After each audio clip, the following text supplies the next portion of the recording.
Selamat pagi anak-anak, apa kabar?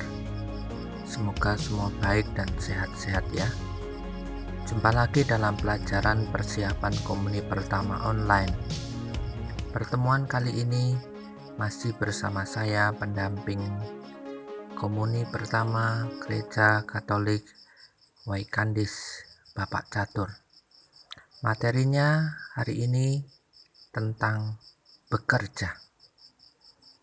Baiklah, sebelum kita memulai kegiatan kita hari ini, marilah kita berdoa terlebih dahulu.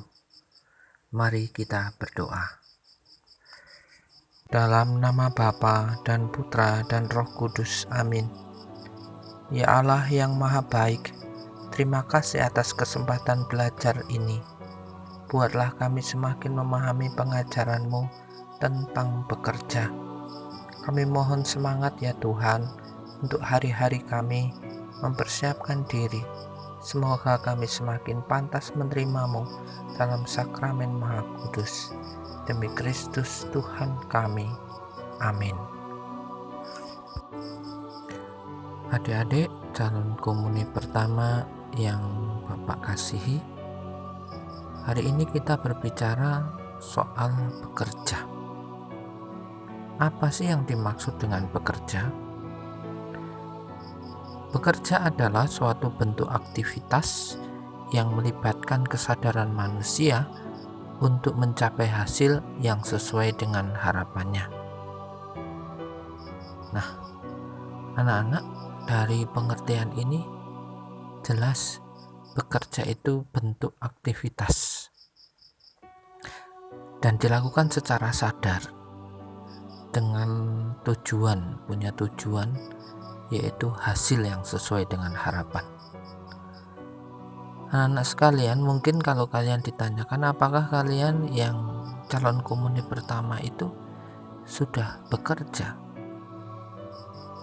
pasti kalian akan menjawab, belum Pak, kami belum bekerja karena belum menghasilkan uang.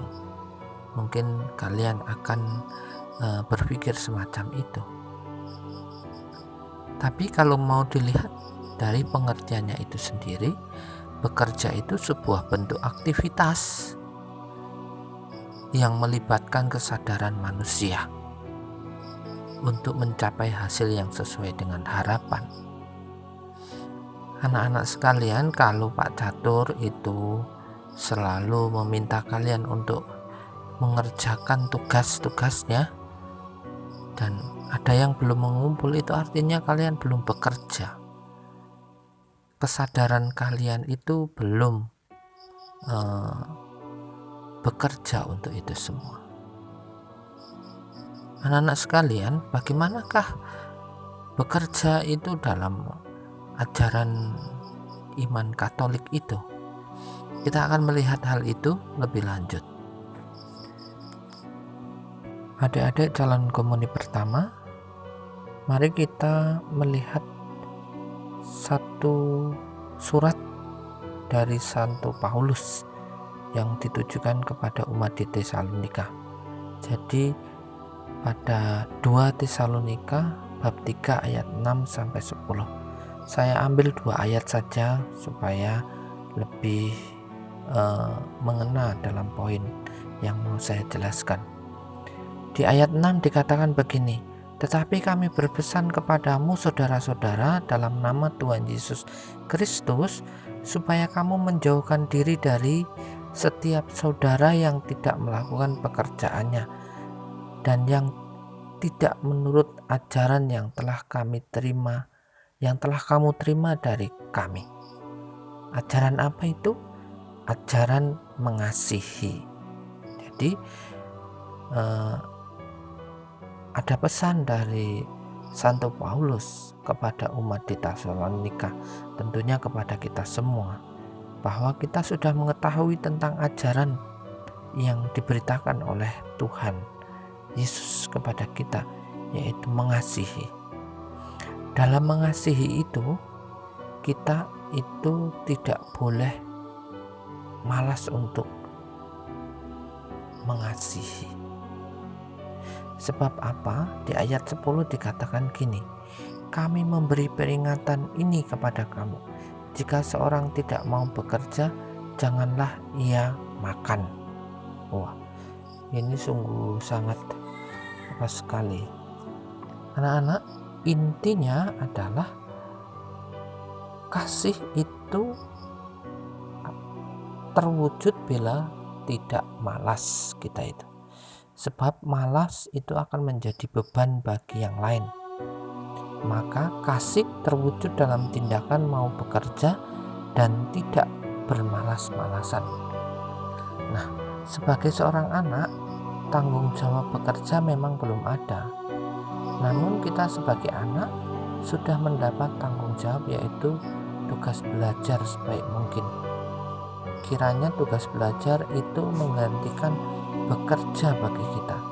Maka belajar akan kita lakukan sepenuh hati dengan kesungguhan supaya tidak dikatakan bermalas-malasan. Nah, sekali lagi, belajar adalah tugas dan pekerjaan kita sebagai seorang anak yang sedang belajar tentunya. Semoga kita menjadi anak-anak yang tidak malas-malasan, tetapi sungguh dalam ajaran Katolik itu kita disuruh untuk tetap bekerja.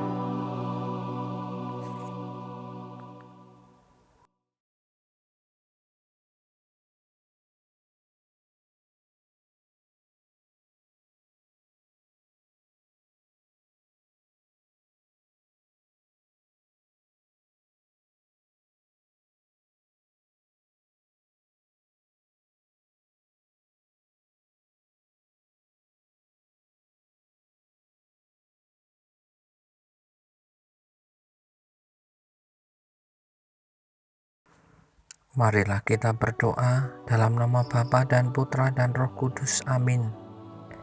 Ya Allah yang baik, terima kasih Engkau telah mengingatkan kami supaya menjadi anak yang suka bekerja, bukan sebaliknya bermalas-malasan. Ampuni kami kalau kami masih malas. Kami berjanji akan memperbaiki diri dan tidak akan malas lagi. Demi Kristus Tuhan kami. Amin. Semoga kita semua yang mengikuti pembelajaran online ini diberkati oleh Allah yang Maha Kuasa, dalam nama Bapa dan Putra dan Roh Kudus. Amin.